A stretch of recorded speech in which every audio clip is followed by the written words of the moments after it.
நல்லா இப்படி தொட்டுண்டு சாப்பிட்டா ஜோராக இருக்கும். வணக்கம்.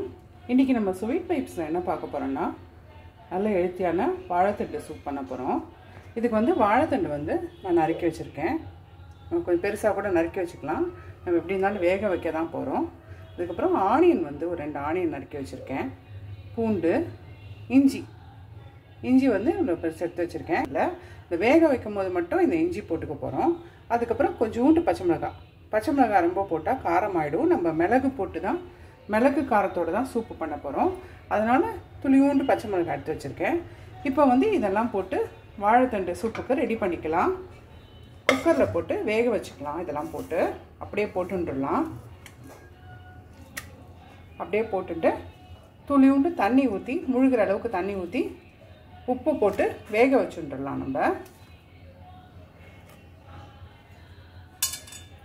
ரொம்ப சிம்பிள், இது ஈஸியாக பண்ணிடலாம்.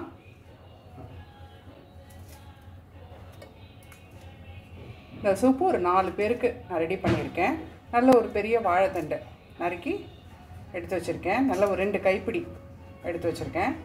நான் கூட போட்டுக்கலாம், நல்லா தான் இருக்கும். இது வந்து நான் இப்போ வந்து 1 ஸ்பூன் உப்பு போட்டுக்கிறேன். தண்ணி ஊற்றிக்கலாம், ரொம்ப வேண்டாம். நம்ம தண்ணி டைல்யூட் பண்ணும்போது, சூப்பு பண்ணும்போது டைல்யூட் பண்ணிக்கலாம். ஒரு 2 விசில் விட்டுக்கலாம். இந்த வாழைத்தண்டோட ராஸ்மெல் போகிற வரைக்கும் ஒரே 2 விசில் விட்டுக்கலாம். என்ன பண்ணியிருக்கேன்னாக்கா, இந்த வெங்காயத்தாள் வந்து பொடிப்படியாக நறுக்கி வச்சுருக்கேன். அதுக்கப்புறம் இந்த ஃப்ரெஷ் கார்ன் வந்து கொஞ்சம் ஒரு ஸ்பூன் எடுத்து வச்சுருக்கேன். இது வந்து பட்டாணி உரித்து வச்சுருக்கேன். இதெல்லாம் வந்து நம்ம சூப்பில் போடுறதுக்கு ரெடி பண்ணி வச்சுருக்கோம். ஓசை வரட்டும்.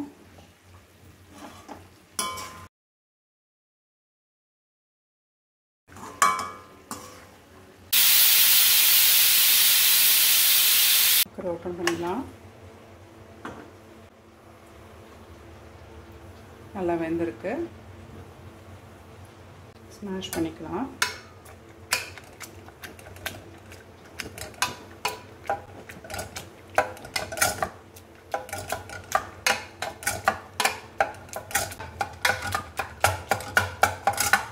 பேன் போட்டிருக்கேன். இதில் வந்து துளியூண்டு நெய் போட்டுக்கலாம். வந்து இந்த பட்டாணியும் இந்த மக்காச்சு ஃப்ரெஷ் கார்ன் இருக்கு இல்லையா, இது 2த்தையும் போட்டு சும்மா லைட்டாக ஒரு வடை பதுக்கிக்கலாம். இதை அப்படியே டைரெக்டாக போட்டோன்னாக்கா ஒரு மாதிரி நல்லா இருக்காது. அதனால் ஒரு ஜஸ்ட்டு ஒரு பரட்டிட்டு அப்புறம் நம்ம அந்த சூப்பில் போடும்போது நல்லா இருக்கும். இதை பண்ணிவிட்டு நான் அந்த கப்பில் ட்ரான்ஸ்ஃபர் பண்ணி வச்சுருவேன். இப்போ இதை எடுத்து வச்சுருன்றேன்.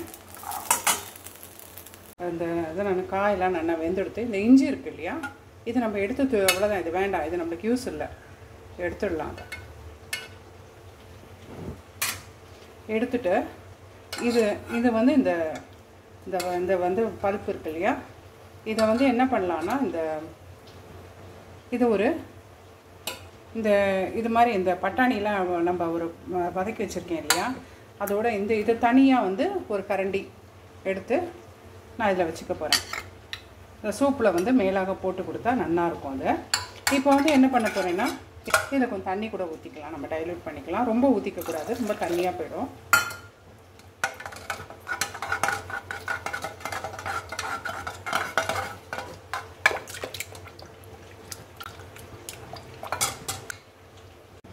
இதை வடிகட்டிடலாம்.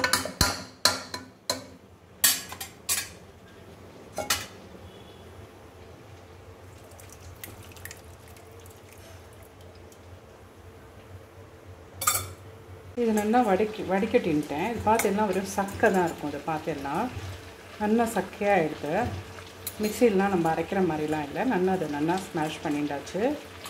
நல்லா வடிச்சுன்ட்டேன். இப்போ என்னென்னா, இந்த சூப்பு பார்த்தீங்கன்னா இப்படியே நீர்க்க வேணும்னாலும் நம்ம வந்து ஒரு கொதி விட்டுட்டு சாப்பிட்லாம். கிளியர் சூப் வேணும்னாலும் அப்படியே சாப்பிட்லாம். சில பேருக்கு வந்து கொஞ்சம் திக் சூப்பாக இருந்தால் பிடிக்கும். அவளுக்கு என்ன பண்ணலான்னா, நான் வந்து அரிசி மாவு ஒரு 1/2 ஸ்பூன் வச்சுட்டுருக்கேன். அரிசி மாவு தான் அது. இந்த ஒரு 1/2 ஸ்பூன் வச்சுட்டுருக்கேன். இந்த வாழைத்தண்டு எல்லாம் அதை வேக வச்சுருந்தோம் இல்லையா, அது ஒரு 2 கரண்டி போட்டு இதில் வந்து நான் வந்து கரைச்சிக்கிறேன். அதை நல்லா கரைச்சிட்டு இந்த அப்படியே இந்த சூப்பில் கொட்டின்றலாம். கொட்டின்றா கொஞ்சம் திக்காக நம்மளுக்கு திக் சூப் கிடைக்கும். கொஞ்சம் அரிசி மாவு ஒரு 1/2 ஸ்பூன் போட்டுட்டேன், கொட்டிக்கிறேன். அதை ஒரு கொதி விட்டுக்கலாம். நம்ம பண்ணிடலாம். அரிசி மாவு போட்டாச்சு. கொஞ்சம் திக் சூப் வேணும்னா நம்ம அரிசி மாவு போட்டுக்கலாம், இல்லைன்னா நம்ம அப்படியே கூட சாப்பிட்லாம், நல்லது தான் உடம்புக்கு. இதில் பெப்பர் பொடி போட்டுக்கலாம். சால்ட்டு வந்து நம்ம ஆல்ரெடி போட்டு நம்ம வேக வச்சுருக்கோம். டேஸ்ட் பண்ணிவிட்டு வேணும்னா நம்ம சால்ட்டு போட்டுக்கலாம். இது வந்து இதை என்ன பண்ணலான்னா மிளகு பொடி, நான் வந்து 1 ஸ்பூன் மிளகு பொடி போட்டுக்கிறேன். காரத்துக்கு கொஞ்சம் பச்சை மிளகாய் போட்டிருக்கோம். இது ஃபுல்லாக மிளகு காரம் இதில் தான் பண்ண போகிறோம். உப்பு வேணும்னா இந்த ஸ்டேஜில் ஆட் பண்ணிக்கலாம். இது ரொம்ப கொதிக்க வேண்டாம். ஒரு நம்ம அரிசி மாவு போட்டுக்கிறதுனால கொஞ்சம் ஒரு பாயில் பண்ணிக்கலாம், கொஞ்சம் திக்காக இருக்குது. இப்போ பாருங்கள், இந்த அரிசி மாவு போட்டதுனால நல்ல ஒரு கன்சிஸ்டன்சி நல்லா திக்காக இருக்குது.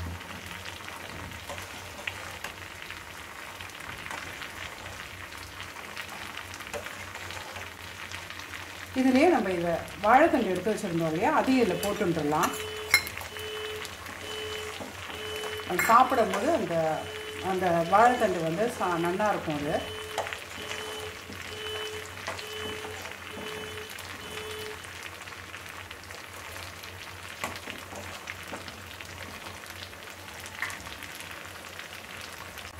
சூப் ரெடி ஆகிடுது. நல்லா திக், ஒரு திக் கன்சிஸ்டன்சிக்கு வந்து ரொம்ப திக்காக இல்லை, மைல்டாக. ரொம்ப அரிசி மாவு போட்டால் கஞ்சி மாதிரி ஆகிடும். லைட்டாக ரொம்ப இது போடுறதுனா போடலாம், இல்லைன்னா வேண்டாம். இந்த கார்ன் மாவெல்லாம் போடுறதுக்கு பதிலாக அரிசி மாவாக போட்டுட்டோம்னா நல்லது. அதனால தான் போதும். கொதி வந்துருக்கு. இந்த ஸ்டேஜில் ஆட் பண்ணிக்கிறேன் இதெல்லாம். அப்புறம் இந்த வெங்காயம் அடுப்பை ஆஃப் பண்ணியாச்சு. நான் இந்த வெங்காயத்தாலெல்லாம் போட்டுக்கலாம். அப்படி சூப் பரிமாறிடலாம். கொதிக்க சாப்பிட்டா தான் சூப்பு நல்லாயிருக்கும்.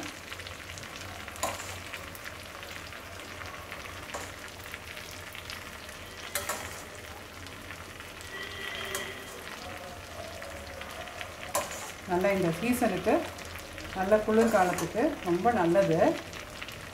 இந்த வின்டர் சீசனுக்கு சூப்பராக அந்த மிளகு சம்மந்தமாக நம்ம நிறையா எடுத்துக்கிறது ரொம்ப நல்லது. நல்ல ஹெல்த்தியான வாழைத்தண்டு சூப் ரெடி. நல்லா சூடாக ரெடி ஆகிடுது. நான் வந்து இன்றைக்கி வந்து காலிஃப்ளவர் ஃப்ரை பண்ணியிருக்கேன். இது நல்ல ஒரு ஸ்டார்டராக இருக்கும். வத்தல் எல்லாம் சேர்த்து. உங்களுக்கு இந்த வீடியோ பிடிச்சிருந்ததுன்னா ஒரு லைக் பண்ணுங்க, ஷேர் பண்ணுங்க, சப்ஸ்கிரைப் பண்ணுங்க, கமெண்ட் பண்ணுங்க. நன்றி, வணக்கம்.